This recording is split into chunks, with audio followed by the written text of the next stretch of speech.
사실 오늘 이제 코스피가 신고가를 찍었죠. 이렇게 되면은 거의 뭐 축제 같은 분위기가 돼야 정상인데 전혀 그렇지 않죠. 사실 삼성전자와 SK하이닉스를 빼면 압도적으로 지수가 좋지 않은 그런 장이었고 대부분의 종목들이 사실 밀렸습니다. 근데 그 안에서도 또 우리는 희망을 찾아봐야 되지 않을까 이런 생각은 계속해서 드네요.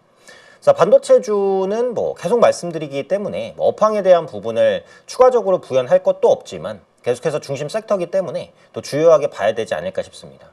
오늘은 수급 쏠림이 조금 심했어요. 그리고 우리는 이제 이 수급 쏠림 다음에 어떤 흐름들이 나올지를 예측하고 좀 대응해 볼 좀 필요는 있겠죠. 물론 주식은 이제 예측보다 대응이 중요하다는 말씀을 많이 드립니다만 저는 이 자리에서 이제 맞던 틀리던 또 예측을 해야 되는 사람이고 그 뒤에 대응도 또 차분히 좀 해보도록 하겠습니다.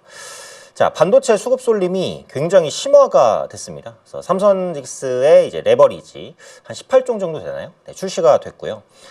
금투협 사이트가 마비가 될 정도로 많이 이제 교육을 들으시려는 그런 수요가 몰렸습니다. 그래서 이게 출시되기 전에 미리 교육을 마치신 분이 한 13만 명 정도 된다고 제가 들었어요. 근데 이제 막상 상품이 나오면 매수 버튼을 누를 때 이제 주문이 안 되거든요. 그래서 조금 뒤늦게 이제 교육을 들으시려는 분들이 있었다. 근데 이게 레버리지가 출시된 시기가 왜 이렇게 좀 공교로운지 모르겠어요. 마이크론의 주가가 엄청난 급등을 보였을 때 딱 맞춰서 이게 레버리지가 출시가 됐습니다. 그러다 보니까 레버리지로 수급도 몰렸고 삼성전자, SK하이닉스로 수급도 몰렸고 또 삼성, SK하이닉스의 지분을 또 갖고 있는 SK스퀘어까지 또 수급이 쏠리는 그런 모습들이 좀 나타났고요. 추가적으로 이제 삼성전자의 잠정 합의안 노조 투표 찬성률이 73.7%로 가결이 됐습니다. 그래서 당분간은 이 노조 리스크는 크게 부각되지 않겠지만 노노 갈등이 아직 남았다. 이렇게 말을 하고 있죠. 그래서 DS 부분이랑 DX 부분, 그러니까 반도체와 완제품을 만드는 업체 간에도 어느 정도의 이제 그 격차, 빈부격차가 좀 생겼죠. 그래서 DX 부분에서는 이제 불만이 있는 상황이기 때문에 노노 간의 갈등이 표면화될 가능성도 있다. 그 전에 제가 말씀드린 대로 삼성전자랑 SK하이닉스가 이렇게 엄청난 성과를 가져가다 보니까 TSMC도 가만히 있지 않죠. TSMC도 뭐 파업을 하겠다 이렇게 협박을 하다 보니까 부랴부랴 이제 성과급을 지급하겠다 이렇게 밝히고 나선 그런 상황입니다. 그리고 오늘은 특징적인 종목이 두 종목인 것 같아요. 먼저 삼성 SDS AI 서버와 데이터 센터 수혜로 폭등을 했습니다. 제가 SI 업체에 대해서는 자주 말씀을 드렸어요. 상대적으로 좀 저평가되어 있는 매력이 있다. 그리고 AI에 대한 총괄, 그리고 보안에 대한 총괄도 그룹 내에서 SI 업체가 담당하기 때문에 사실상 이제 두뇌의 브레인, 그러니까 그룹의 브레인, 두뇌 역할을 할 수 있다라는 말씀을 많이 드렸는데 삼성 SDS가 일단 먼저 급등을 했고요. 그래서 제가 오전 시황 시간에 이제 LG CNS도 같이 말씀을 드렸어요. 그러니까 삼성그룹의 SI 업체가 삼성 SDS고 LG그룹의 SI 업체가 LG CNS니까 LG CNS가 뒤따라서 이제 삼성 SDS만큼은 아니지만 한 절반 정도는 상승폭을 따라가는 그런 흐름들이 있고 추가적으로 현대차 그룹의 SI 업체는 현대오토에버죠. 그래서 현대오토에버까지 수급이 들어오는 모습이 나타났습니다.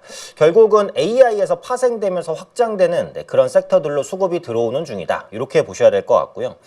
D&D 파마텍이 오늘 제약바이오주의 사실상 구원투수의 역할을 한 것 같아요. 그래서 메시 치료제 임상 이상에서 성과가 났습니다. 항상 임상 이상에서 성과가 난 걸 시장은 가장 주목하죠. 임상 1상은 안정성, 2상부터는 안정성 플러스 효능, 3상은 이제 그 실험군을 크게 넓혀서 대중에게도 정말로 효능이 있는지를 검증하는 단계. 그래서 1상, 2상, 3상 중에 2상이 통과 확률이 가장 낮습니다. 그래서 2상에서 의미 있는 성과를 냈고 이렇다 보면은 비만 치료제 관련주를 계속 살펴볼 필요는 있겠죠. 예를 들면 한미약품 같은 종목군들. 그래서 오늘 D&D 파마텍이 급등할 때 한미약품이 따라가려다가 살짝 윗꼬리가 달렸는데 또 시간이 지나면 또 슬슬 좀 올라오는 흐름들 나타나지 않을까 싶습니다. 비만 치료제 관련주의 흐름들도 다시 한번 좀 체크해 볼 필요가 있지 않나 이렇게 생각이 드네요.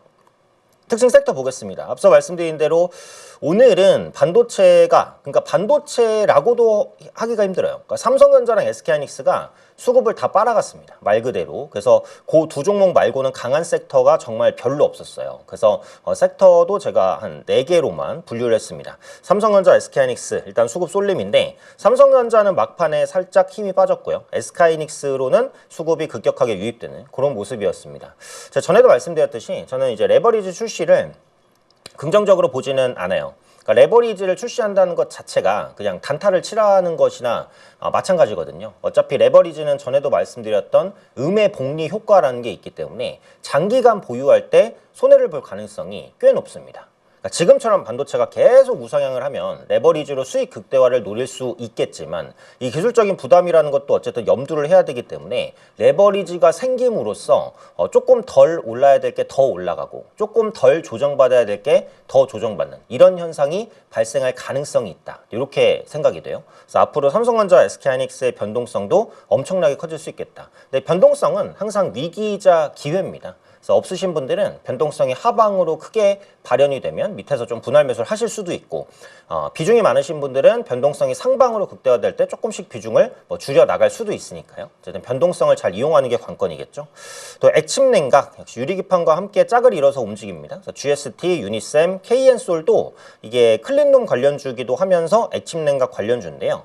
역시 윗꼬리가 달리면서 상승폭을 많이 반납하긴 했습니다만 유리기판에 함께 좀 묶여서 움직인다는 가정에서 삼성전기와 SKC가 움직이니까 같이 움직임이 나왔어요. 꾸준히 흐름 보셔야 될 것 같고요. 앞서 말씀드렸던 SI, 삼성 SDS, LG CNS, 그리고 현대 오토 에버까지 올랐습니다. 근데 SI 업체가 또 있어요. 포스코 계열에서는 이제 포스코 DX가 있고요. 신세계 계열에서는 신세계 INC가 있습니다. 근데 포스코 DX는 지금 그룹 내에서의 로봇 모멘텀이 아주 가시화되고 있지는 않아요. 그래서 다른 SI가 갈 때 좀 못 갔다는 생각도 들고 신세계 INC 같은 경우에는 지금 스타벅스 이슈 때문에 이마트도 주가가 좀 안 좋고 조영진 회장이 사과를 하기는 했지만 아직은 뭐 크게 이제 민심이 돌아오는 그런 분위기는 아닙니다. 그래서 같은 계열사이기 때문에 신세계 INC도 수혜를 못 받았는데 어쨌든 삼성 SDS나 CNS, 오토에버 같은 SI 업체가 추가적인 상승이나 모멘텀을 준다라고 한다면 다른 계열사의 SI 업체도 체크해 볼 필요는 있을 것 같아요. 그래서 포스코 DX나 신세계 INC는 못 갔는데 각자의 이제 못 갈 만한 이유가 있어서 못 갔지만 SI 업체의 흐름이 장기화된다면 이들 종목군들도 올라올 여지는 있다. 이렇게 보시면 될 것 같고요. 자, 바이오주가 올라온 건 좀 반갑습니다. 그러니까 모든 제약 바이오주가 올라온 건 아니지만 그래도 대장주인 알테오젠이 고개를 좀 들어줬고요. 앞서 말씀드렸던 D&D 파마텍, 메시에서 긍정적인 결과를 내줬고요. 또 한스바이오메드나 펩트론 이런 종목군들이 조금 올라와줬습니다. 제약 바이오주 여전히 쉽지 않은 흐름이긴 하지만 그래도 바닥 탈피를 계속해서 시도하고는 있습니다. 전에도 말씀드렸던 아스코, 그 국민성장펀드 2차 출시에 대한 기대감, 그리고 코스닥 활성화 정책 이런 것들은 대부분 제약 바이오주에 우호적으로 작용할 가능성이 높아요. 그래서 여전히 힘든 흐름이지만 조금 이제 버티고 가자. 이런 말씀을 드리고 싶습니다. 그러니까 이게 SI 업체도 보면 자, 삼성 SDS를 예로 들어볼게요. 이거 보유하고 계신 분들 엄청 지루하셨을 거예요. 분명히 실적을 보면 좋고 AI에서 중심 역할을 할 거라고도 제가 이제 몇 번 말씀드렸습니다만 그것도 공부해 보시면 바로 아실 수 있거든요. 그러니까 삼성 계열 내에서도 너무 싼데 왜 이렇게 안 가지? 하다가 결국 모멘텀이 붙으면서 급등하는 거잖아요. 삼성 SDS를 오늘 들어가서 오늘 먹기는 어렵습니다. 그러니까 반도체는 단기에도 급등하니까 그냥 오늘 들어가서 먹어 이렇게 해도 되지만 SDS는 평소에 주목받는 종목이 아니에요. 그러다가 이렇게 뜬금없이 거의 상한가까지 급등을 해버린단 말이에요. 그럼 이런 수익은 결국 보유하고 있는 자의 몫입니다. 그럼 이걸 보유하고 있을 때는 포모를 엄청나게 느끼겠죠. 포모를 느끼다가 다른 업종이나 섹터로 갈아탔는데 삼성 SDS가 급등하면 그때는 소외되는 거거든요. 그래서 내가 가진 종목에 대한 실적 확신이나 모멘텀에 대한 확신이 있다면 좀 포모가 오더라도 어느 정도 버티는 것도 필요하기는 합니다. 그래서 이 말씀은 다시 한번 드리고 싶어요. 그러니까 내가 반도체나 로봇이 전혀 없다. 그러면 기존의 섹터를 일부 매도하고 로봇이나 반도체를 담아야 된다는 것은 저는 동의를 합니다. 근데 내가 반도체도 있고 로봇도 있고 제약바이오도 있고 다른 실적주도 있는데 반도체가 너무 가니까 안 가는 거 팔아서 좀 엎어볼까? 얼마 전까지는 그럴 수도 있었습니다만 지금 레버리지가 나오면서 변동성까지 커진 상황에서는 조금 위험한 선택이 될 수도 있어요. 그래서 포트에 이 반도체 로봇은 반드시 있어야 된다고 생각합니다만 실적주라면 다른 섹터라도 좀 기다려보자 라는 말씀은 제가 반복적으로 드리고 있긴 합니다. 주요 이슈 한번 볼게요. 내일 금통인데 되게 중요합니다. 왜냐하면 신현송 총재의 첫 금통이거든요. 그래서 금리는 동결할 가능성이 매우 높아요. 근데 이게 중요한 게 아니고 금리를 동결하면서 매파적인 얘기를 하는지 어떤지 이게 중요합니다. 그래서 시장의 예상대로 매파적인 얘기를 하면 약간 투자 심리가 위축될 가능성은 있습니다. 그래서 이번 금통위는 기대보다는 약간 우려스러운 금통위기는 해요. 그래서 내일 결과를 한번 보고 또 말씀을 드려보고요. 국민연금의 중기자산 배분안도 내일 결정이 됩니다. 근데 아마 시장이 예상하는 대로 국내 주식 보유 비중을 늘릴 가능성이 높아요. 그렇게 되면 국민연금의 매물출의 가능성은 낮아지는 것이니까 그 부분은 불확실성 해소로 작용할 수 있습니다. 그래서 실제로 중기자산 배분이 어떻게 결정되는지 한번 보시면 되겠고요.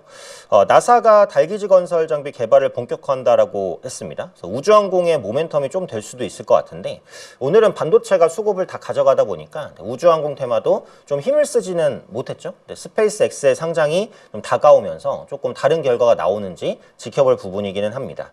또 TSMC가 하반기에 3나노 가격을 인상할 것으로 보여져요. 계속해서 주문이 쏠려 들어오니까 우리 가격 올리겠다. 그렇다고 니들이 뭐 다른 데 맡길 수 있겠냐. 이런 거죠. 근데 요 이슈는 삼성 파운드리에는 호재입니다. 그러니까 지금 TSMC랑 삼성 파운드리 가격이 같지 않아요. 달라요. 삼성 파운드리가 명확히 더 쌉니다. 네. 그래야 삼성 파운드리에 맡길 거잖아요. 그러니까 지금 빅테크 업체들이 예전에는 다 TSMC로 갔다면 지금 TSMC의 물량이 꽉 차서 그러니까 코어스에 병목이 생기다 보니까 삼성전자를 탔습니다. 파운드리로. 근데 그 가격이 좀 더 싼데 TSMC가 일단은 3나노 가격을 선제적으로 인상하면 삼성 파운드리랑 가격 차이가 좀 더 벌어질 수 있거든요. 그래서 빅테크들이 삼성 파운드리를 조금 더 찾을 수도 있지 않을까. 이 정도 생각도 있어요. 물론 삼성에서도 가격을 조정할지는 모르겠지만 일단은 요 이슈는 삼성에 긍정적일 수 있겠다. 이렇게 생각합니다. 자, 오늘은 그 수급이 이슈였어요. 누가 뭐래도. 그래서 수급 관련된 자료들을 좀 가지고 왔는데 글씨는 많지만 뭐 핵심 내용은 위에 써 있는 대로 주식형 펀드에서 순유출 전환. 이게 한국만 해당되는 얘기는 아니고요. 이게 글로벌적인 얘기인데 미국이랑 일본 주식형 펀드에서 자금 이탈이 발생했고 국내 주식형 펀드도 많이 힘이 좀 약해지고 있습니다. 시장의 유동성이 축소되는 신호인가? 라는 의문을 갖게 하거든요. 실제로 지금 투자자 예탁금을 보시면 130조 원대 후반까지 가던 예탁금이 지금 120조 원대 초반까지 내려왔어요. 물론 120조 원이라는 예탁금도 어마어마하게 큰 자금인 것은 맞습니다. 근데 자금이라는 건 항상 흐름이 중요해요. 그러니까 늘어나는 흐름이냐, 줄어드는 흐름이냐, 정체되는 흐름이냐. 근데 지금까지 투자자 예탁금이 계속 늘어나다가 고점을 찍고 살짝 꺾이는 흐름인 것 같기는 하거든요. 그래서 여기서 만약에 110조 원, 100조 원 초반 이렇게까지 내려온다라고 한다면 시장의 유동성이 좀 약해질 수 있어요. 그러면 지금까지 시장의 주인은 사실상 개인이었거든요. 개인 수급이 종목을 좌지우지했으니까. 근데 요 유동성이 약해진다고 했을 때는 외국인이 주요 수급 주체로 다시 떠오를 가능성도 있습니다. 특히 외국인의 매도가 어제랑 오늘 크게 줄어들었잖아요. 그죠? 그래서 그런 관점에서 본다면 시장의 주인이 외국인으로 바뀔 수 있는 그런 가능성들도 있으니까 일단 투자자 예탁금이 줄어드는지 그걸 한번 보시는 게 중요할 것 같아요. 그리고 요거는 그 반도체 쏠림에 대한 내용인데 주체별 매매 동향입니다. 위에가 기관 주간 순매수, 밑에가 개인 주간 순매수. 그러니까 지난주 기준인데 자 보면은 반도체로의 수급이 다른 섹터를 압도하는 정도가 아니에요. 작게는 5배에서 크게는 10배입니다. 그러니까 기관이 이제 2위로 많이 산 게 상사 자본제인데 이것보다 반도체를 10배 이상 샀고요. 여기 개인 자금도 당연히 있는 거죠. 그리고 개인은 자동차보다 반도체를 더 많이 샀는데 5배 더 많이 샀습니다. 물론 지금 반도체가 제일 좋기 때문에 가장 많은 수급이 쏠리는 건 당연합니다만 지금의 이 수급 쏠림은 조금 심해요. 오늘을 보면 확실히 심해요. 네, 오늘 삼성전자 SK하이닉스로 너무 몰렸어요. 근데 이제 레버리지 출시 기대감까지 있고 마이크론 주가 급등까지 겹치면서 수급이 몰린 거라서 앞으로도 반도체 수급이 몰리는 건 어쩔 수 없습니다만 지금과 같은 너무 극단적인 쏠림에서는 약간 분산되는 흐름이 나올 수도 있을 것 같아요.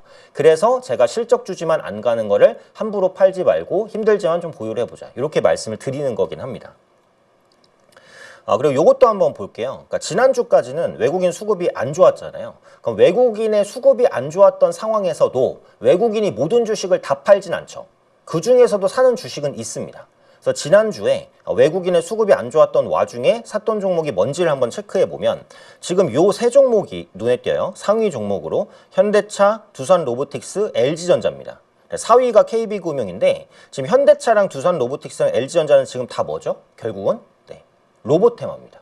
이 시간을 통해서 로봇을 계속 말씀드리고 내일도 제가 자료를 아마 로봇 관련된 자료를 가져오지 않을까 이런 생각인데 여전히 그러니까 반도체 다음 테마로는 로봇이 주목받을 수밖에는 없어요. 네. 근데 이제 제가 보는 관점은 감속기나 액추에이터 관련주 뭐 그 자체도 좋겠지만은 그룹사 내에서 완성형 로봇을 만들 수 있는 그룹주를 중점적으로 본다가 저의 뷰입니다. 그럴 수 있는 그룹이 대표적으로는 당연히 현대차 그룹주가 되겠고요. 네, 두 번째로는 LG 그룹주가 될 수 있다. 삼성의 로봇 전략은 제가 아직은 확인을 못했기 때문에 말씀드리기가 어렵다. 이 정도로 말씀을 드렸어요. 두산 로보틱스는 두산그룹 내에서 완성형 휴머노이드까지 갈 수 있는 부분은 아직은 잘 모르겠어요. 그래서 지금 구체화되는 것은 현대차 그룹이랑 LG 그룹이거든요. 그래서 두 그룹의 재평가. 그래서 포트를 구성하신다면 현대차 그룹이나 LG 그룹 종목 중에서 뭐 한두 종목 정도는 가지고 가는 게 맞지 않을까. 이런 생각은 있습니다. 그리고 요거 한번 볼게요. 그 법인세 중간 예납시 하반기부터 세수 확대. 지금 삼성전자나 SK하이닉스가 돈을 엄청나게 벌잖아요. 그래서 여기서 뽑아내는 세금도 장난이 아닙니다. 그래서 지금 정부의 그 정책 여력이 확대가 많이 됐어요. 근데 지금 정부의 그 기조 자체가 주식시장 부양이잖아요. 그러니까 주식시장을 부양할 수 있는 총알들도 꾸준하게 확보가 되고 있다는 겁니다. 제가 정부 정책 얘기를 계속 하잖아요. 근데 정부 정책이 어쩔 때는 좀 중요할 수 있고 어쩔 때는 중요도가 좀 떨어져요. 근데 지금은 저는 중요하다라고 보는 게 뭐 여러 가지 이유가 있겠지만 요 이유기도 합니다. 법인세가 엄청나게 많이 거치면서 총알을 축적할 수 있어요. 지금 리포트 내용, 이 풀 내용을 보시면 내년까지는 정부는 돈 걱정이 없다. 네, 라는 게 주요 타이틀이에요. 네, 그만큼 정책적으로 쏠 수 있는 총알이 많이 늘어난다는 것은 정부가 어떤 기조, 예를 들어서 뭐 주식시장 부양이라는 기조를 가졌을 때 그 힘을 밀어붙일 수 있는 동력으로서 작용할 수 있다. 이렇게 이제 봅니다. 그래서 정부의 그 재정이 좀 빵빵해지고 있다는 걸 보시면 될 것 같아요. 물론 뭐 야당에서는 그걸로 이제 빚 갚아라 뭐 이런 얘기를 하는데 현재 정부는 뭐 빚을 갚을 생각은 없는 것 같고요. 그 부분들을 계속해서 어딘가에 그 투여하려는 그런 기조가 보입니다. 그래서 정부의 이런 의도들을 실행할 수 있는 총알들이 좀 받쳐주고 있다는 거. 이것도 참고 자료고요. 마지막으로 요거 한번 보겠습니다. 미국 하이퍼스케일러 5개사 합산 회사채 발행. 금리가 중요한 이유입니다. 여전히. 그래서 보시면 5개사 합산 회사채 발행이에요. 보면은 15년부터 24년까지 뭐 별다른 움직임이 없어요. 근데 23년이랑 24년에는 오히려 줄었습니다. 왜 줄었죠? 네, 빅테크들이 돈을 잘 벌기 때문에 굳이 회사채를 그렇게 많이 안 찍어도 됐거든요. 근데 25년에 갑자기 증가했습니다. 요 파란색이 급증했고 아더라고 돼 있는데도 많이 올랐죠. 네, 투자를 할 때 엄청난 자금을 끌어와야 되니까 회사채 발행을 많이 할 수밖에 없다라는 겁니다. 그래서 금리에 대한 민감도는 앞으로 굉장히 높아요. 빅테크에도 높고 삼성전자, SK하이닉스에도 높을 겁니다. 그래서 내일 금통위도 중요하고 이번에 케빈 워시가 FOMC 의장으로 왔잖아요. 그래서 케빈 워시가 어떤 정책을 취하는지 그 부분도 굉장히 중요하기 때문에 그런 부분들을 좀 눈여겨보실 필요는 있을 것 같아요. 금리 관련된 이슈들은 또 앞으로 방송에서 제가 꾸준히 체크를 해드리도록 하겠습니다. 자, 자료는 여기까지 보고 그 다음에 요거죠. 네, 넥스트레이드에서 움직이는 종목들 뭐가 있는지 한번 볼게요. 노타는 이제 개별 이슈가 있었어요. 엔비디아가 뭐 노타를 선택했다 이런 개별 이슈가 있어서 요거는 이제 차치를 하고 지금 넥스트레이드에서 올라가는 종목 보면 SI 업체인 현대오토에버가 추가적인 상승을 보이고요. 그 다음에 기판 관련주 LG 이노텍과 삼성전기 넥스트레이드에서 강세를 보입니다.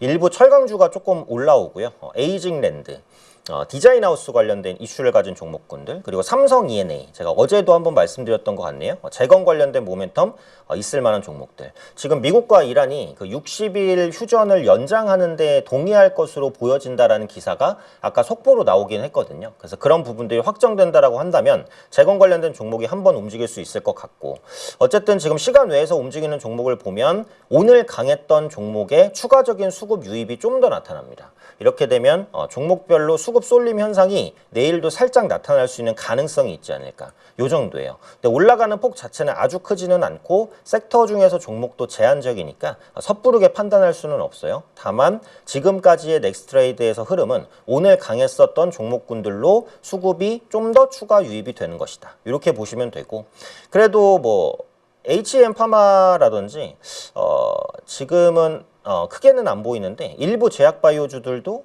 약간 넥스트레이드에서 수급이 들어오기는 하거든요.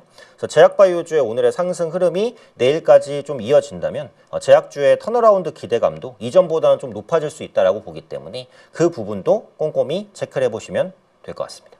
현재 우리 자본시장은 그 어느 때보다 급격한 전환기를 지나고 있습니다. 차기 연준 의장 케빈 워시의 취임, 금리와 증시의 불확실성, 전쟁으로 요동치는 글로벌 자본의 흐름까지 지금 시장은 고점 차익 실현을 노리는 롱과 숏의 잔인한 전쟁터입니다. 돈의 흐름을 공부하지 않고 제대로 투자하는 법을 배우지 않는다면 그 결과는 극명하게 갈릴 것입니다. 이제 투자에서 공부는 선택이 아닙니다. 생존입니다. 주도 섹터를 선점하는 방법부터 기업의 실질적 가치를 분석하는 기준, 차트 기반의 매매 원칙 수립까지 즉시 강력한 무기가 되는 저만의 노하우를 모두 쏟아붓겠습니다. 이 거대한 소용돌이 속에서 진짜 살아남을 주도 섹터와 실질적 기업 가치가 천금을 결정할 것입니다. 이번 6월 실전에 더 강한 투자를 통해 대전환기의 승자가 되시기 바랍니다.